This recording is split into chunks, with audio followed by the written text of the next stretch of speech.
Welcome into Rounding the Bases Live, presented by Enterprise Bank and Trust. My name is Joel Goldberg, and another warm day in Kansas City. If you're watching this live, hope you are having a good and healthy and safe Tuesday afternoon. And thanks to my friends at Enterprise Bank and Trust, hashtag no stopping you for the support of this show. I'm going to have an announcement towards the end of the month. I'm going to switch this show time, and so we'll start to ease into this. But really the thought is I want to move this a little bit earlier in the morning, in part because if, big capital I, capital F, I ever get back to baseball, which doesn't feel all that encouraging right now. That's not what this episode's going to be about. But fingers crossed, I would like to go back to one of my jobs and see if we can't get back a third of the season. I don't know. But if and when that happens, there might be some day game conflict. So I want to maybe move this closer to 9. I'll continue to let everybody know because it's been awesome just to watch so many people find this podcast, and I want it to continue to grow. I want to continue to take those suggestions and be able to visit with so many people here in this community. Enterprise Bank and Trust lets me do that. I do need to let you know that I jumped on the Casey Cattle Company website this morning, and they look restocked and ready to go, at least as of a few hours ago. So I just ordered a ton of Wagyu ground beef, and my favorites, the bacon cheeseburger bratwursts, which to me are the most amazing bratwursts that I've ever tasted. And I worked up in Wisconsin for a lot of years. They specialize in that up there. But so does Casey Cattle Company, steaks, bratwursts, award-winning hot dogs, you name it. Wagyu beef, veteran-owned and operated up in Weston, Missouri. So I hope you will check them out. Their social media is also worth following. And tomorrow is Wine Wednesday down at JJ's Wine and Spirits in Johnson County, Overland Park, southwest corner of College and Antioch. You can see their Facebook page, JJ's Wine and Spirits. Just talked to Mason over there the other day. He actually pulled a bottle of whiskey to put it on hold. So I'm going to go buy that maybe tomorrow and get that 15% off all bottles of wine. So check out JJ's Wine and Spirits. You also should check out my guest, who has a lot going on here in this community, and I'm really excited to visit with Donald Hawkins. I feel like Donald falls in the category of some of my guests that I've already gotten to know. So someone I consider a friend that I'm getting to know better, that it's like, man, I keep forgetting to invite him to come on the podcast. And finally, I'm like, I got to get him on the podcast. And we finally got this thing booked. So Donald, officially, even though I hear you were down the street in my neighborhood hanging out over the weekend and I missed you, welcome to Rounding the Bases Live. Thank you. Thank you so much, Joel. Yeah, looking forward to jumping into some cool conversation, man. Big fan. Well, we got a lot to talk about, and I promoted on LinkedIn this morning that I'm always asking for guest suggestions, and your name comes up over and over again. So it's not like it's a revelation to me. I knew it. It was a reminder over and over again. And then I said, plus he's got one of the coolest voices that I've ever heard. People say that to me too. You got that deep voice. Donald, you got me beat on that one. But what you also have me beat on, it's not a competition, is just how much you're always coming up with new ideas. You're working. I mean, you are your classic serial entrepreneur, but let's start with Griffin Technologies. Tell me about your company. Yeah, awesome. Griffin is the culmination of a lot of different life experiences. I grew up in a really small town, and growing up in a small town, you get small town values. And I loved how the community banks in our area were really all about, taking care of the community. Back in those times, especially growing up, you could do a lot of deals on handshakes. And when you did a deal with a person, it was not just them, it was their family. So we grew up, right? And as consumers, we love technological advances, and we have forgotten about banks. Banks have significantly missed the tech curve. And now non-banks like Quicken Loans, Rocket Mortgage, Ally, Capital One have come out of the woodworks, and now they're the companies that a ton of consumers work with. So as I was developing Griffin, I was an entrepreneur in residence at a local bank here in town, and learned that banks had a lot of things they needed to get fixed.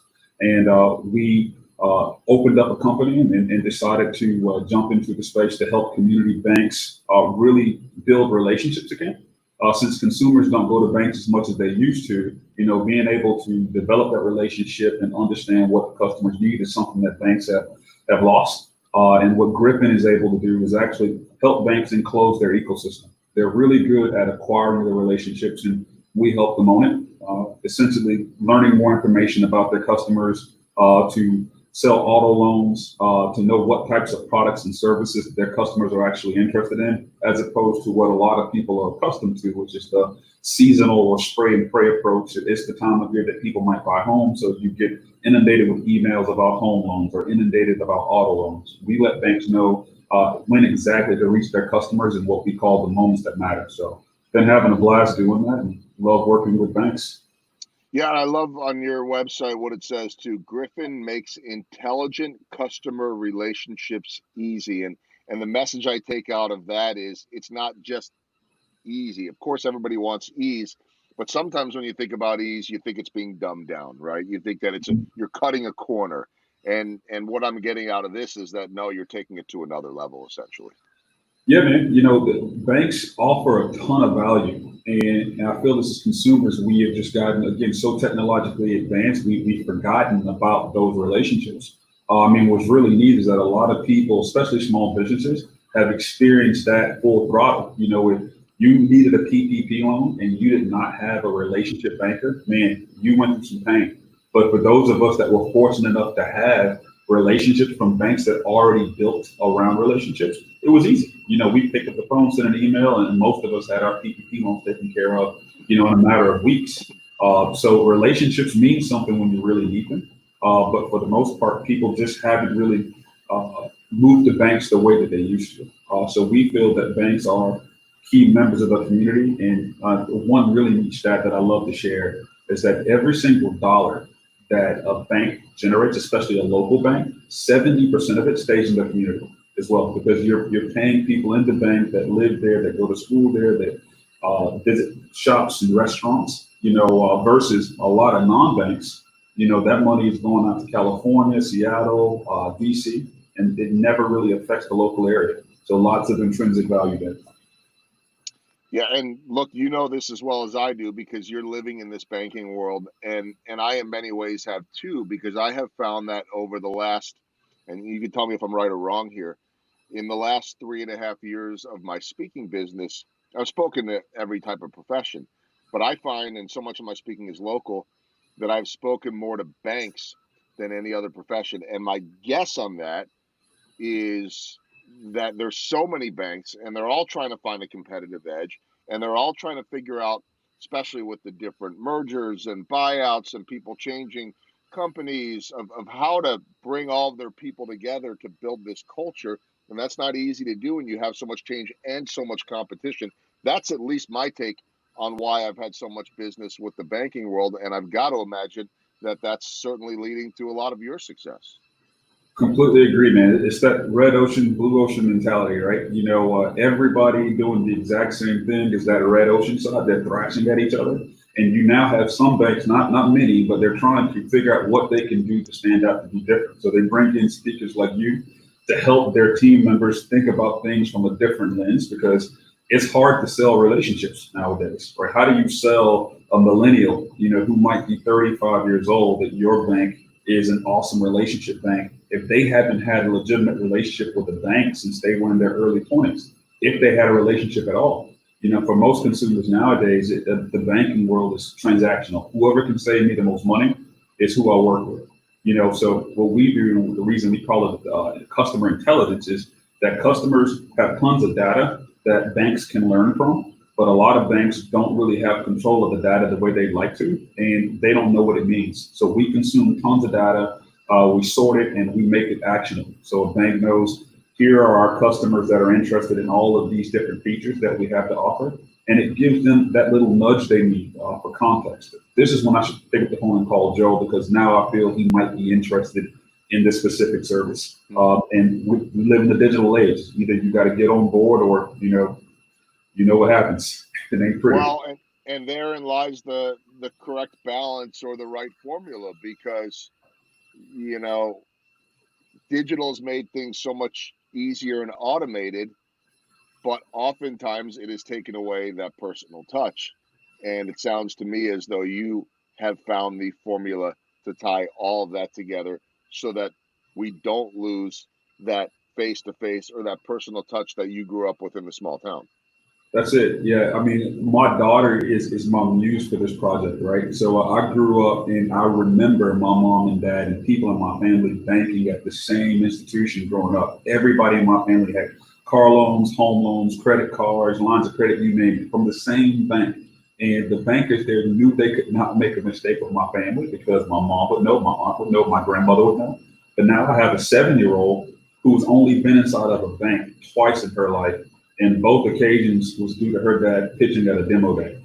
So my muse with my daughter is, well, what can I do to still have that local connectivity with my daughter, so when she gets a little bit older and needs to have a bank, that she cares about working with someone local. So we're that digital arm, we're that digital partner of banks that provide them that relationship as well. So now my daughter knows that if she gets a phone call from a local community bank, it's somebody here, they likely live here, and they also still have her back as well.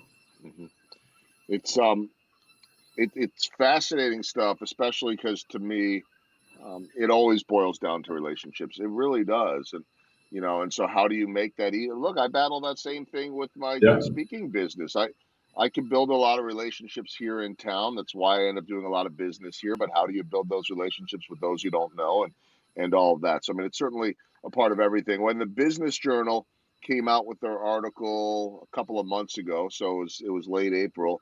The line was serial entrepreneur Donald Hawkins has shifted away from City Smart to focus on a new startup that he hopes will become the Kansas City area's next unicorn. Do you feel like you have the next unicorn?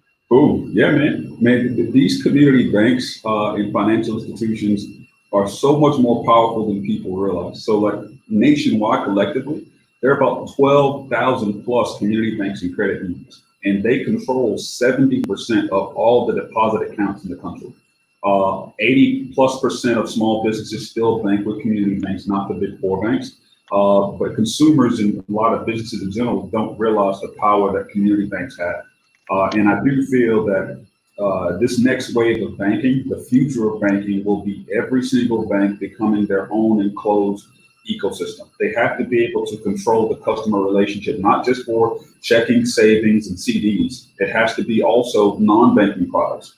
A recent poll, or survey rather, came out, and about 46% of consumers say they want banks to be involved with non-banking purchases. So we look at that as a greenfield for us, looking all of these specific smaller banks all around the country who have all of these customer relationships that do little to nothing with their data, that don't understand who their customers are. So we can come in as that third party, plug into their existing systems and say, hey, here are your customers like you've never seen them before.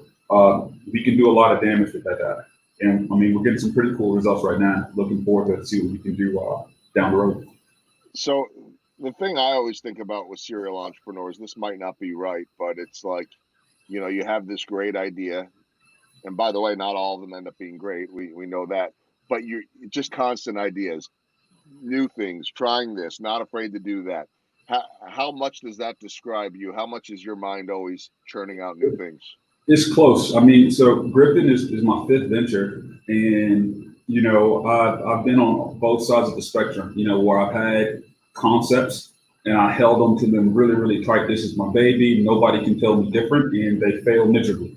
What I've learned at this stage in the game is that you have to be fluid. You have to iterate. You have to fail fast. You get out there and test things as fast as you can and fail. I mean, most of the products that we have come to know and love today started off completely differently. I mean, Twitter was a podcast, that ended up pivoting into what they are right now. And, so I like to be fluid with the concepts. City Smart was a cool concept. We were post revenue and we were getting some traction there. And we found that we had a better fit in the fintech space. And then Griffin started off as a location specific company. And then COVID taught us a very valuable lesson that guess what, buddy? Location is not enough. So now we look at more of a holistic approach, a broader approach to helping banks understand their customers with multiple data sources as well. And if it wasn't for those events, we would not have landed in the space we have now. And the space we have now has a significantly higher ceiling because we're not tied to just one data source. So I mean, we have lots of ideas. The vast majority get put on the shelf, but you've got to be fluid, man. That's the only way companies can scale and grow, that I believe. at least. Yeah, are you a guy that wakes up in the middle of the night and is like, "Ooh, I got to write this down"? It's a disease, man. Entrepreneurship is it's a disease. And my wife is very aware of it. At one point, I think I owned probably 200 plus domain names from doing exactly what you just said. You wake up, buy the domain for $15, and then I finally realized like I'm never going to do anything with that. And so every other month, I'll get the email from GoDaddy saying, "Hey, these domains are up for renewal," and it hurts a little bit of my heart to let some of those domains go. And I had some good ones. But that's also the part of just with experience. You realize you don't have the bandwidth. I'm a father now, little 7-year-old girl and a little boy on the way late August. So yeah, can't do everything.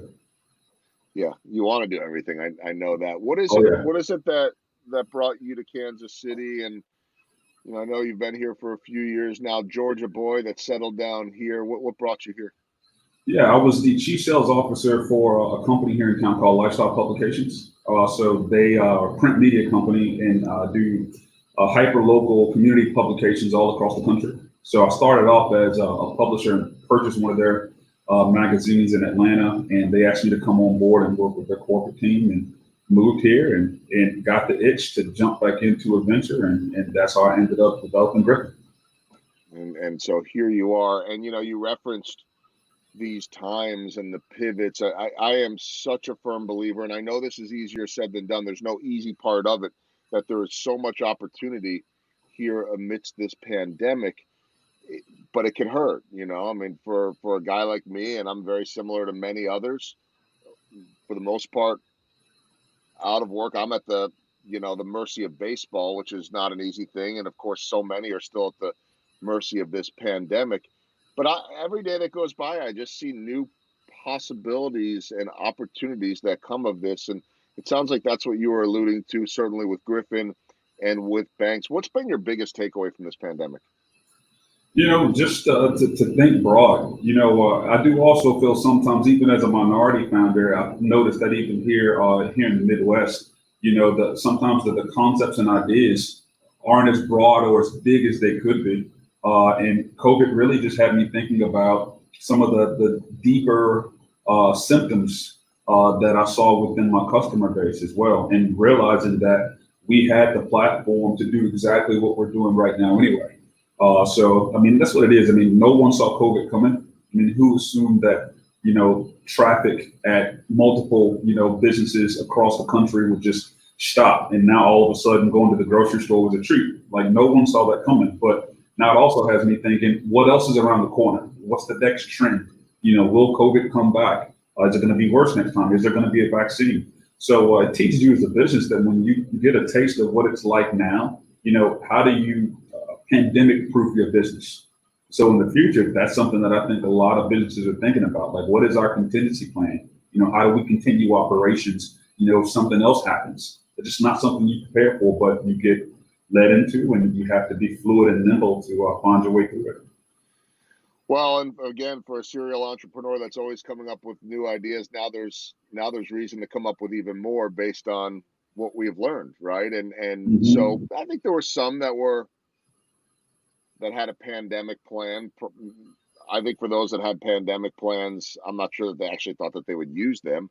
And I remember interviewing Sandy Kemper at C2FO, and they, right as this was all starting, sent all their people home on I think it was a Friday, just to almost do a fire drill, so to speak. Not many were doing that, and so that does get me thinking also to what's going to happen this fall, or whenever this comes back, if we think that it is. I mean, it's changed everything. So all at once we have this pandemic going on, and we have all the protests and the social injustice going on, which, oh, by the way, um, social injustice has always gone on. It has come to the forefront now, I think, which is a good thing. But I heard an interview recently where it was referred to as, you've got this virus of the body and this virus of the mind. And so we've got to be able to clean up the virus of the body first and foremost, to protect and keep people productive. But this other virus of the mind has existed now for generations. I asked you before you came on if this is something you want to talk about, because I don't ever put anyone in spots that they don't want to go. But I also feel, as I told you, not just as a friend, but I would say this to any guest, that I want to have a responsibility to talk about racial injustice and these issues, not as a one shot deal, check a box, but as something that should be part of our everyday conversations. And I just hope that having this platform and this forum enables me to do that and brings other people in. So let's talk about that a little bit. And first off, just a overall take. And I think it's interesting because here you are living what I would call the not just the entrepreneurial life, but the suburban life. But you also came from, as you said, a rural background and in a state that has, like we do here and everywhere, racial issues, but maybe it's different there than here. Uh, so, one, what's your take on everything, and how different is it, say, growing up in rural Georgia versus being in the suburbs of Kansas City? And it was definitely some significant differences. So growing up in the deep South, I was very, very fortunate. My father was the first person to integrate his high school. My grandmother grew up as a sharecropper, so I think it's important, for people to even recognize that when people say things like that, those aren't my ancestors. That's dad and grandma, right? So I can call both of them on the phone right now. That's not centuries ago. But my mom and dad and grandparents, they leveled us up, right? So my sisters and I grew up, middle class household, and we experienced some racism just over time. Nothing super significant, but enough that we noticed it. But it actually built a little bit of a chip on my shoulder because I recognize that for us to change things, we have to be the change as well. So sometimes that means being vocal. When I came to Kansas City and really kind of dove into the entrepreneurial ecosystem, considering where I came from in Atlanta, where it was built on a pretty selfless, diverse, inclusive ecosystem. When I came to Kansas City, I saw that it was built into a lot of silos, and that there was a pretty significant divide between Kansas City and the urban core, or Johnson County rather, and the urban core, and that a lot of the minority founders here didn't really seem to have the same level of a voice that they needed. And just ecosystems in general. To me, the most effective entrepreneur ecosystems are the ones that are led by the entrepreneurs.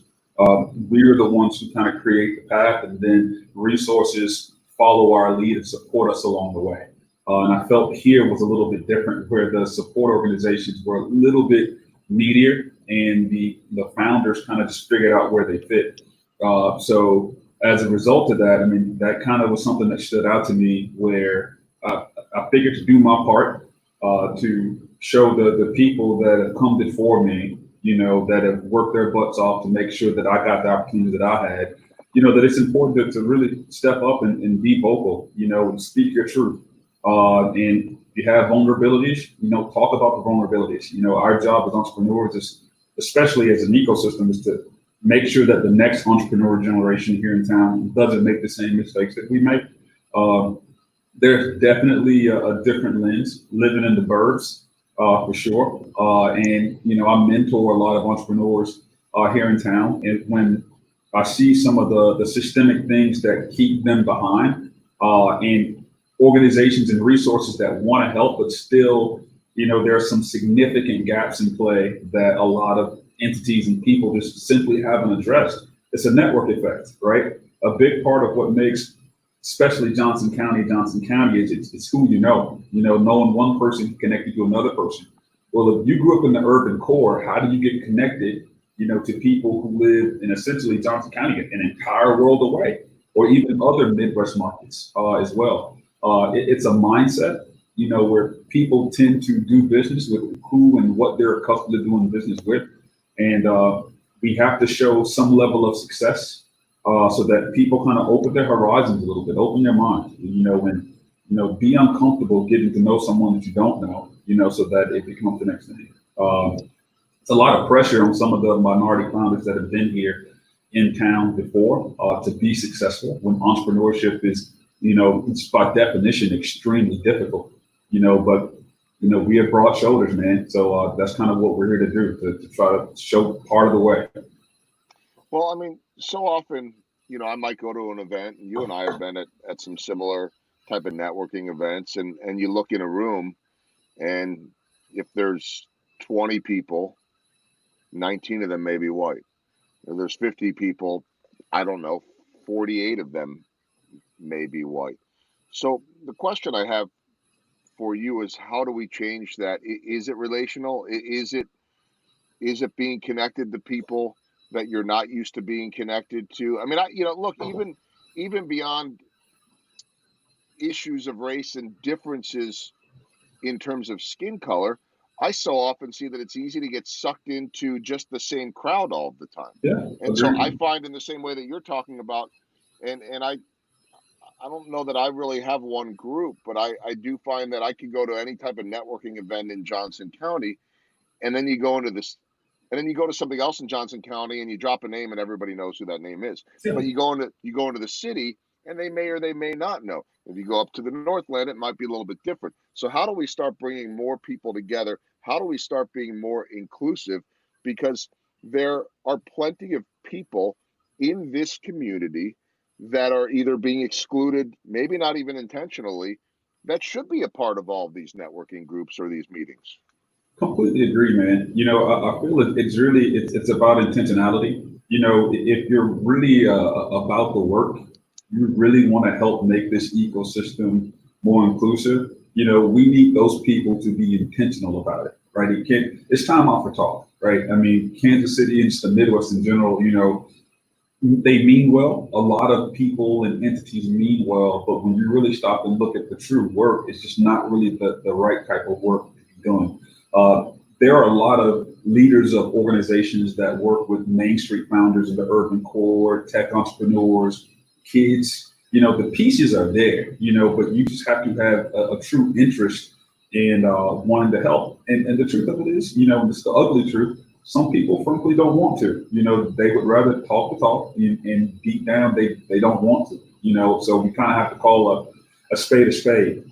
So we each have to do our part. And if it's something that you are truly interested in, there are people you can reach out to do that. But it's difficult, man. How do you merge networks, with someone that you feel you just completely don't understand their world, and vice versa, as well. And I feel even how people grow up and what they see as they grow up is a really big deal.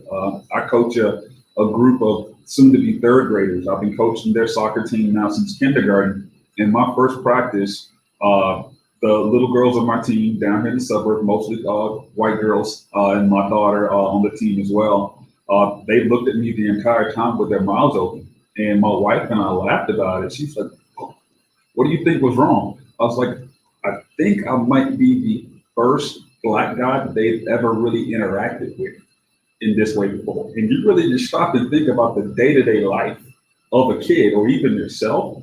How often do they interact, with a diverse crowd? I mean, we are our network, right?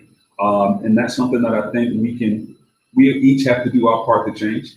So I was actually excited about the ability to work with my girls and for them to see, hey, you now know a Black guy, and I am loving being your coach. We're going to get out there and have fun. It's not all about winning. We're going to have fun. And now, I've been coaching the same group of girls now for soon to be 3 seasons. And I'm hoping that my intentionality will help them see things differently as they get older as well. But I mean, it's also on the parents, show your kids some diversity, if you really are about that work. And they can see a broader lens of things as well. It's easy in the suburbs to kind of get sucked into that just on the day-to-day routine, but you have to do a little bit more to, show that diversity that you want your kids to see, if that's what you want.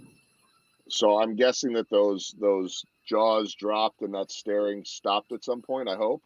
Yep, immediately after. Immediately after, yeah. So, yeah, they're my girls, man. I am, of all the things that I do, I would probably say that is the one thing I'm the most proud of. Man, watching those little girls play. We only won 1 or 2 games the first season. My daughter never scored a goal. Second season, she had an epic score that I could see her little pride jump through the roof, and we won most of the games. Man, and last season, we mobbed the competition, man. So it's been cool to see how they've grown as little girls. and just excited for their journeys, man. It's been cool to see, again, that intentional level of influence. You have to want to be able to put in the work. And for me, it's not just about just coaching them on the soccer field. It's also just about life. We have a very diverse team, and when they work well together and they play together, play dates, and it's a beautiful thing, man. So, what do you tell your daughter at 7? Maybe not old enough to understand all of it, but certainly old enough to understand some of what is going on in the world. And so, we saw the murder of George Floyd. I think that anyone that stops to think about it, that hasn't walked in the shoes of their black friends, has to know or understand that this was not a one time type of thing. It happens all the time. We just happened to witness that murder on camera over 8 minutes and 46 seconds. And then here we go again last weekend in your native state of Georgia, and another horrific occurrence that was completely avoidable in Atlanta. I know you're not sitting there watching the news with her every single night. I certainly can't imagine. But are you having discussions with her? What do you tell a 7-year-old? Yeah, man, it's tough. Sesame Street had a town hall, some combo with CNN, and we watched it with my daughter, and she made a comment that just absolutely broke my heart. So we watched it and we talked about it. She goes, "I thought Martin Luther King already fixed all this." Man, it ripped me, man. Absolutely ripped me. Uh, and it just reminds me of when things like this happen. I'm consistently reminded of just how divisive some portions of our country are.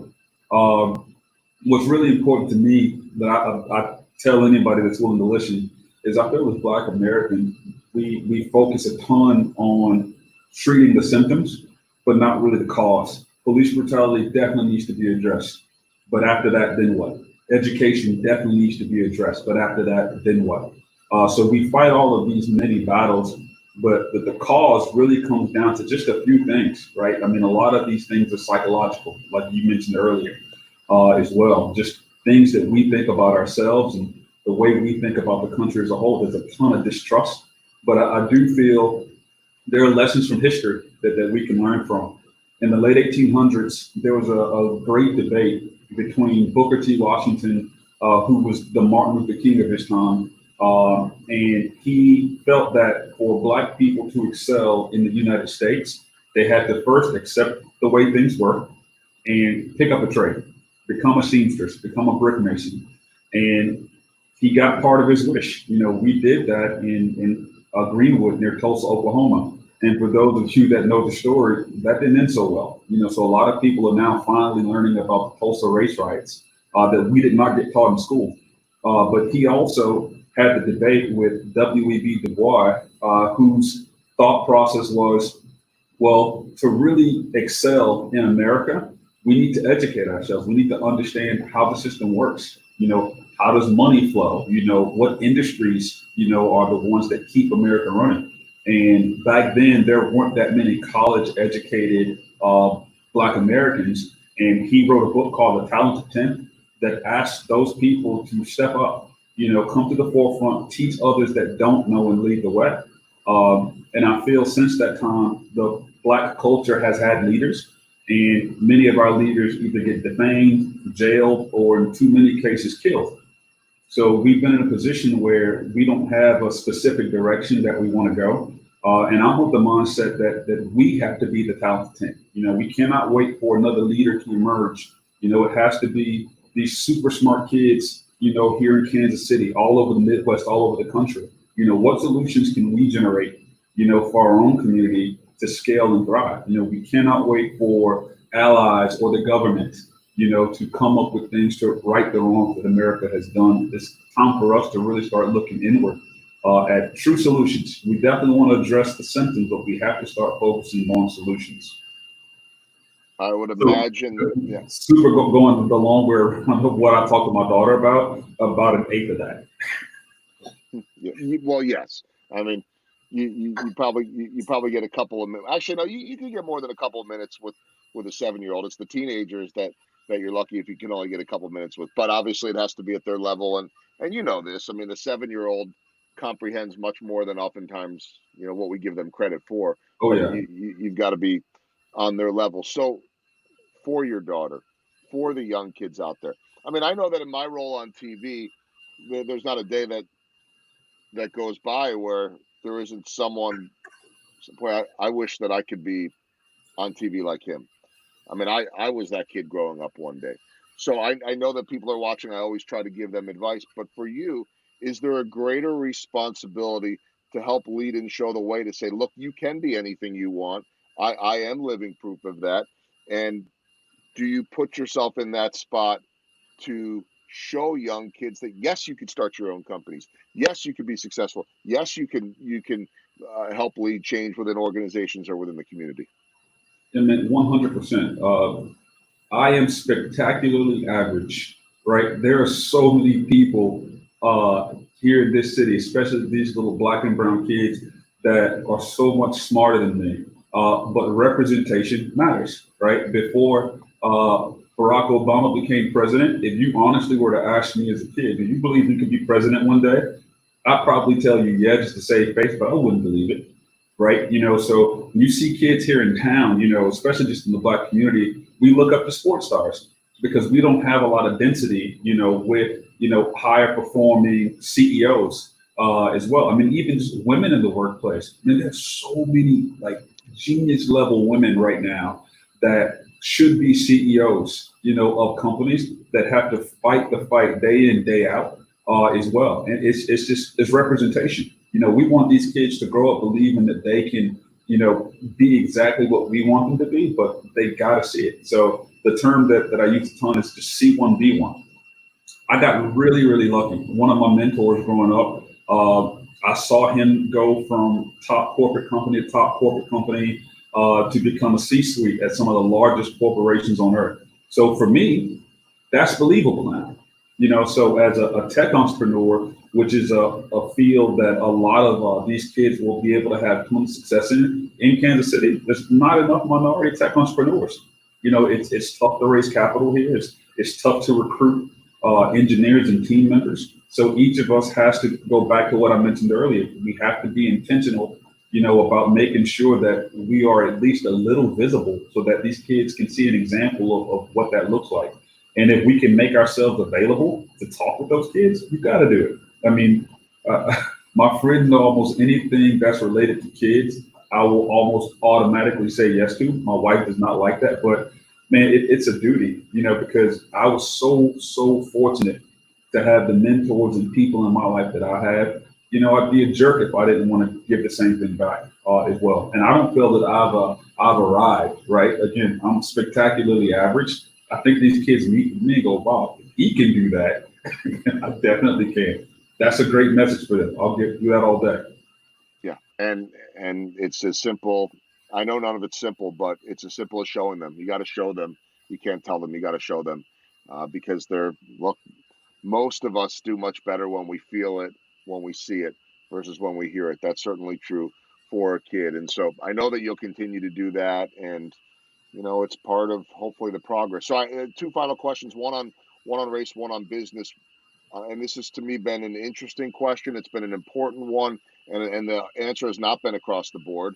But do you have hope in this country? Because I have really challenged myself to start watching more movies, to do more research as someone that felt like I already understood, and I've come to learn that I did not understand at a level that I should have. I didn't understand what white privilege was, but what I've come to see is that more people are interested right now in trying to be better.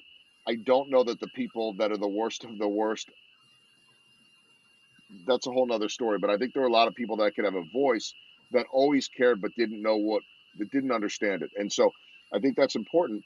But the question I have is when you look back and you see, like I watched the movie 13th last week, Mhm. and you sit there and you say, okay, slavery was abolished, but yet blacks were still held down. And every step along the way where there's progress, there's been something else put in place to slow that progress or to put the clamps down in some other way, whether it's voter suppression or whatever it might be. And so that's the part when I see that I say, God, like, are we going to continue to stack the odds against a certain segment of our population, of our citizens, of human beings, or can we get past that? So the question, the simple question, which came in a very long form way, is there hope? Possibly, man. You know, I feel sometimes as entrepreneurs, we look at hope, wishes, and prayers in a little bit of a different way. We like to have a little bit more control over our own destiny. I'm not a fan of relying on other people, other entities, other governments to do things for me. Because if that's the case, I have centuries of proof, you know, where Black America has been doing exactly what I said, waiting. And as you referenced, there's always some stumbling block put in place, you know, and hope, wishes, and prayers can be dangerous, man, you know, where it will dull those who are interested in making change because it gives you the ability to just punt it down the road a little bit.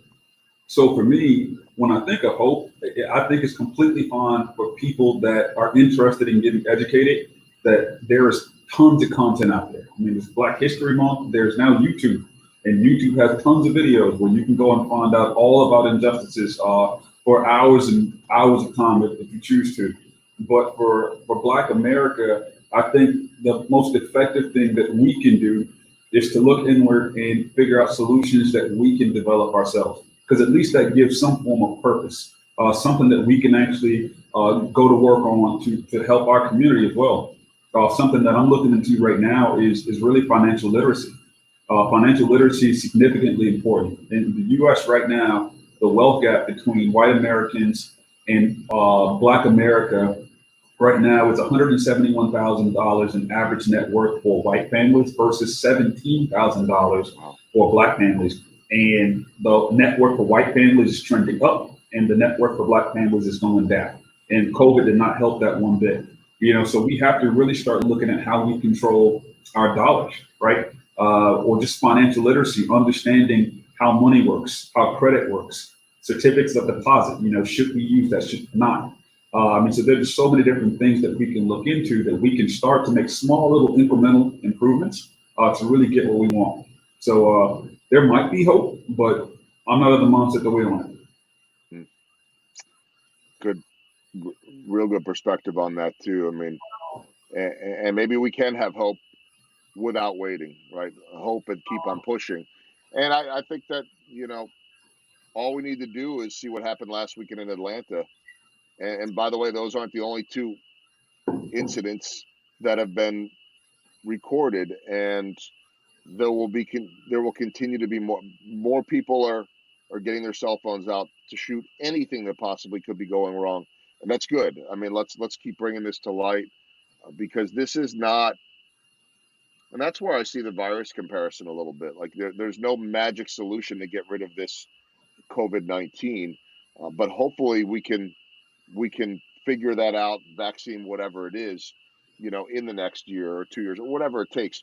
But that's not that simple in terms of race, not when we have Yeah. generations worth of history of it. Yeah, I mean, I think it's also, we have to look at the flip side of everything. I mean, you know, life teaches us that there's always an equal and opposite reaction, right? So on one hand, yes, I feel that the videos are bringing a lot of things to light, but is it also worth the flip side, right? And we're talking about generations of people who have been oppressed that are now looking at murder. And we almost act as if like that does not have an effect on the psyche. Like, I mean, I would not be surprised if there's some study later on that shows that there's a generation or multiple generations of people that have PTSD. I mean, just think about just 2020 as an example, right? We literally went from chicken sandwiches being the #1 piece on the news cycle to, you know, COVID-19, now racial inequalities, and yet we have a midterm coming up later this year. I mean, it is just the wildest ride. And for a lot of people that have experienced depression, like this, unfortunately, is kind of normal, you know, and I feel that's another thing that the videos may be helping and also possibly hurting. Is it becoming normal now? I mean, think about Sandy Creek, or Sandy Hook, rather. Sandy Hook. You know, it completely stopped all of us in our track. And now quick news cycle. All right, school in Texas. It's like, oh man, that sucks. Joe, what's for lunch? Right. And I feel we have to be careful too, because we can't look at potential progress from videos coming out without thinking about the flip side too. Because now you have kids. These are teenagers also now looking at this too. What does that do to a kid? Right. We wouldn't want our kids looking at those things, even like movies that they watch. I mean, all of that stuff plays a role. Yeah, and it is a role. I mean, I know that, for my kids and especially one of my two, every time there would be news of a school shooting, it would really, really rock her world. And, and that's a world that we didn't grow up with, and so, but yet here is a world that so many African Americans grew up with that still exists. And so, that's to me, the disheartening part. And I hope we're at a point where change can happen. Of course, to which your daughter so beautifully and astutely noticed, and a little before my time, Martin Luther King. Of course, we studied it, and here's a whole other topic. We studied quite a bit of Martin Luther King, Dr. King, in school. Never studied the Tulsa riots. I'm learning about a lot of that right now, and so, I don't know. This is as is so often the case, we could go hours and hours on this, and I'll continue to do that. And whether it's you and me or others, I do believe that we have to continue to have these discussions because the news cycle will force it away. It just will. I mean, that's where we're at. The news cycle really shifted back to the pandemic as a lot of the protests were starting to not ease up, but they were starting to lighten a little bit. Maybe, and unfortunately, some of that was because there was a little bit less violence, and suddenly we see violence, and that's where the attention goes to, when really the attention should have been just on the point of the protests. And the looting is a very, very small portion, but that's what kind of caught a lot of the attention, right? Yeah. And then that dies down. We go back to the pandemic. We unfortunately, as a society, can't really walk and chew gum at the same time, which is the exact opposite of a serial entrepreneur, by the way. But that's where we're at in terms of the news cycle. That's why I think we have to keep doing this. Yeah, get ready for the Hillary machine, man. It's coming. It is coming. They are gearing up, and it's gonna be in front of our eyes for at least 4 to 5 months. I think they're already starting little snippets of it now, and it's gonna completely, take the thought process off of what's important right now. The NBA and some other the sports league that they're trying to figure out. A lot of the sports stars are like, man, you know what? I feel if we come back, we're gonna hurt the movement that's going on right now.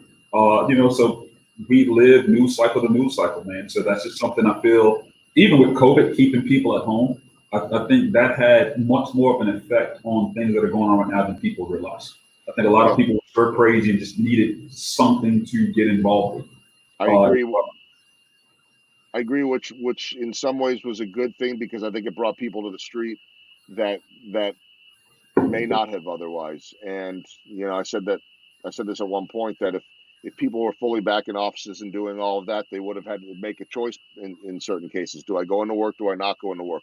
People were home. They had the ability to get out and express themselves. They were craving something communal. They were craving being around people. So it all worked out, to bring people to the streets beyond just who would usually be out there, which I think is a good thing. But again, so much work to do.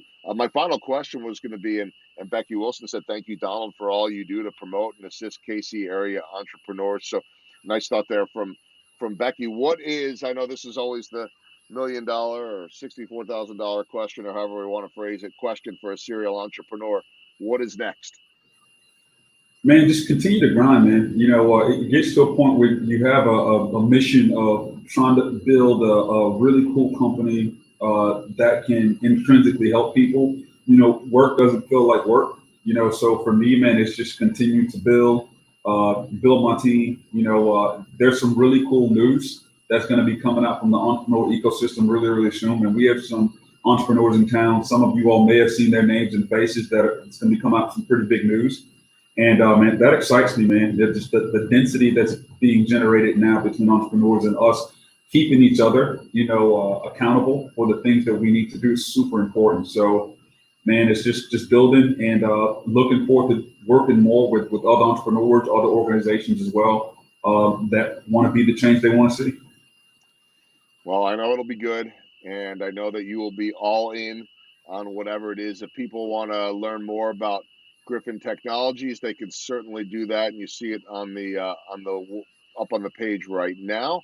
And Donald, I really appreciate doing this. It's been at least in my mind for a long time, but I'm glad we got a chance to certainly talk about the entrepreneurial world, what you guys are doing at Griffin, and being that unicorn as the Business Journal wrote about, but also as important, or really more importantly, your perspective on race. And really, to me, what resonated, and I've been blessed and had the fortune to talk to so many folks about this, and will continue to do so, was to hear the perspective of your daughter. I mean, that really, good and bad, but ultimately good, was, I think, an important one to have. Because in the same way, to me, when you hear the most effective politicians, because it's easy to tune them out, we all like to do that.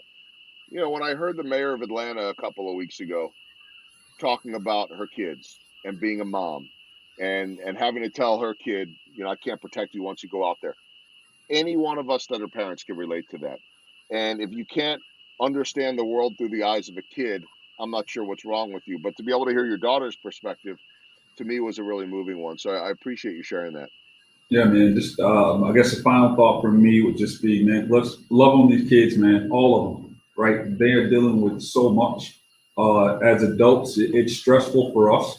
So just could you imagine, the world that they're growing up in now? I mean, the most difficult decision I had to make back when I was my daughter's age was whose house can I go over on the weekend? That was Yes.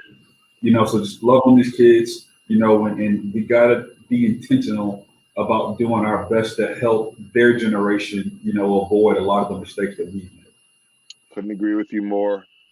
Coach, what is it? Is it Coach Donald? What do they say? Coach Donald, man, and yeah, my team's name is the Dream Girls. Yeah, come check us Yes. out down at our Sporting BV, man. We're gonna kick butt this season. We're on the big field now, third grade girls. Ah, We they're got the big field. graduating. They're Yeah, man. graduating. Oh Check yeah. out the Dream Girls. Check out Griffin Technologies, and keep your eye on Donald Hawkins and all the social media stuff to see where things are going. They are always on the move. Appreciate the conversation, my friend, and hang tight, and I'll check in with you here in just a second. Awesome. Thanks, Joe. All right, Donald Hawkins, founder and CEO of Griffin Technologies, and want to thank all of you for watching, and again, continuing to support this show. 60 episodes in, talked about opportunities during the pandemic, never really thought about doing a daily show, and then started that one back in March, and here we are, 60 episodes in. I could not do it without my friends at Enterprise Bank and Trust. Hashtag no stopping you. So a big thanks to them at Enterprise. And certainly Donald talked about the work of Griffin Technologies and changing the world of banking. So I'm excited to see where that goes. Casey Cattle Company, jump on right now. They restocked today Wagyu beef from up in Weston, Missouri, veteran owned and operated, and they deliver to all 50 states and to down here in Kansas City. And tomorrow is Wine Wednesday. But every day is a good day to visit JJ's Wine and Spirits. You can look at their Facebook page or go visit them on the southwest corner of College and Antioch in Johnson County in Overland Park. That is going to do it for today's episode of Rounding the Bases Live, presented by Enterprise Bank and Trust. Thanks to Donald Hawkins. I'm Joel Goldberg.